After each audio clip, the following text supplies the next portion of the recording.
So about half an hour ago, I started really just playing with the leftovers from the last couple of days play that we've had. And I just thought that I would put together some bridal bouquets because that's my favourite thing to do.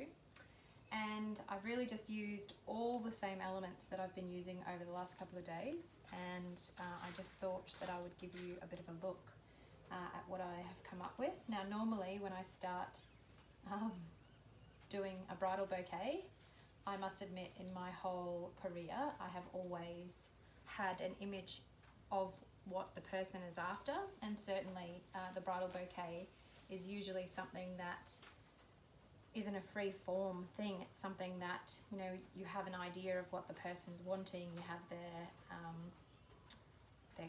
colours in mind, you know, their bridal parties sort of styling, you have the venue styling, and then you sort of think, okay, the bridal bouquet is going to be this amazing thing that's the finishing piece to any bride. And you know, it's a really special part of being involved with when you're developing somebody's you know, I guess the little flourish on the top of them for the day. So I started creating, and I usually have an image, as I said, so it's been quite exciting to not actually have a final product image in my head. And so I've just literally started going for gold, and I've sort of started to have the shape be created. And as you can see, I have used a mix of natives as well as some different structured foliage.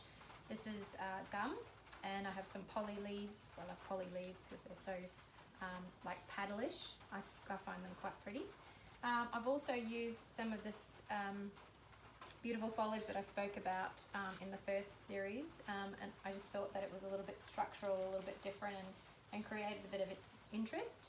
I'm not sure whether it's something that you'll like, but I just thought it was something a bit creative and different. I'm not quite finished, so if you just give me a couple of minutes, I'll just put my final few pieces in just to add a little bit of interest to the base and add a bit of structure.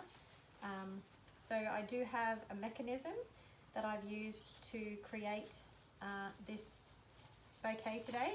I find that mechanisms make it easier to create that fuller effect, and make it easier for the brides to hold, because what happens to the stemming is that it actually starts to become quite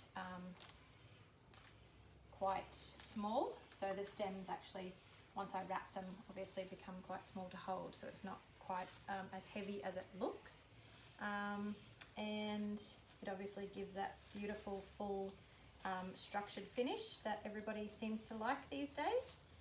So I'm just putting my few final pieces in, which I think have added a bit of depth to my bouquet. And sometimes placing final pieces in, you have to really twist them in to ensure that they're not taking over, which that one probably could.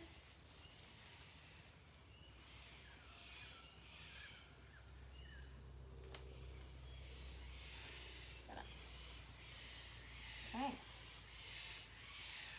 so there you have my off-the-cuff bridal bouquet for something a little bit different.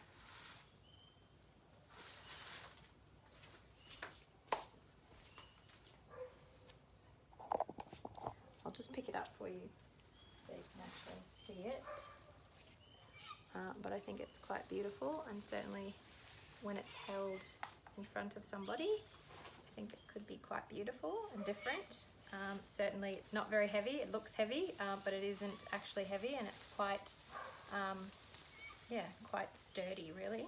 So have a great day.